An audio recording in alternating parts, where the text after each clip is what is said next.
Thank you all for my supporters. Today we're going to be talking about NIO's strict discipline and the inner workings of NIO, especially management. Now NIO has a lot of departments, right? You got R&D, and then you got sales, you got customer service, and you got marketing and promotion, even though they don't do a lot of marketing. But a huge sector of NIO's core business is, and what sets them apart is the NIO houses, their events for NIO owners, and we're seeing that this being displayed in Norway as well. They host a lot of events just for NIO owners. It's very, very special. It really increases the customer satisfaction level for owners, and that is something that NIO prides itself on, its customer satisfaction. So what we see is that every time you use a battery swap station, right, you do a battery swap, you're told to give a rating for the battery swap technician and also the battery swap in general. Every time you go to a NIO house, right, you got to scan your code to enter the second floor, which is owner only, and after 3 or 4 hours you get a push notification to tell you to rate your experience on the NIO store. And then also after every single event, whether it's, you know, a training event or a just for fun event like making some handcraft with your kids at the NIO house or anything like that, there's a rating, right? They tell you to give you a rating 1 to 5 stars. Every time you ask customer service for any sort of help, there's a rating 1 to 5 stars. And this rating is very, very important. The reason is this rating actually dictates someone's salary. It really actually dictates someone's salary. So for example, the people that work at NIO houses, their sole job is to satisfy NIO owners, to make them feel welcome, to have these events as good as possible, to plan these events, make these events good. That's their sole job, right? And what happens is, if they screw up or if they get a low star rating, their salary is going to be cut significantly because of that. If you think from a boss's perspective, your sole purpose is to service the customers, service the owners, make them have a good time, and you can't do that, then why am I paying you, right? Why am I paying you, right? I'm not expecting any sort of income from you. You're not sales, so why am I paying you, right? And I have a fantastic story to share about this. So there was a NIO owner who really liked playing soccer, and NIO had this event where they had soccer, and he was supposed to bring the drone over and film the whole entire thing and then post it on the app and stuff, but he forgot the drone.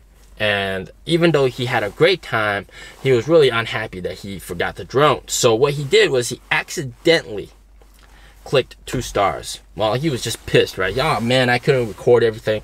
He clicked 2 stars, gave the event 2-star rating. The next day at the NIO house, we see the event organizer was this lady. She was crying on the ground, like she was just crouched down crying, and people were asking what's going on, what's going on. It turned out her salary was cut by half because of that 2-star rating. Another NIO owner that went to that event contacted the upper management and also contacted the NIO owner that gave the 2-star and asked what was going on. It was just, apparently he was just upset that he forgot the drone, and it wasn't actually they had a bad event, right? The event was perfect, he forgot the drone. So there was actually a misunderstanding for that 2-star rating. So the other NIO owner contacted upper management, told them what's going on, and they were able to remedy the situation, and she was able to get her salary back.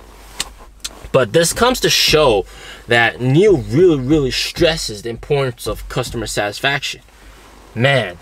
And the fact that someone's salary can be cut in half just because of one of bad rating just is simply shocking to most people. It's unbelievable. Imagine in the States you have this. I mean, people are gonna get sued, man.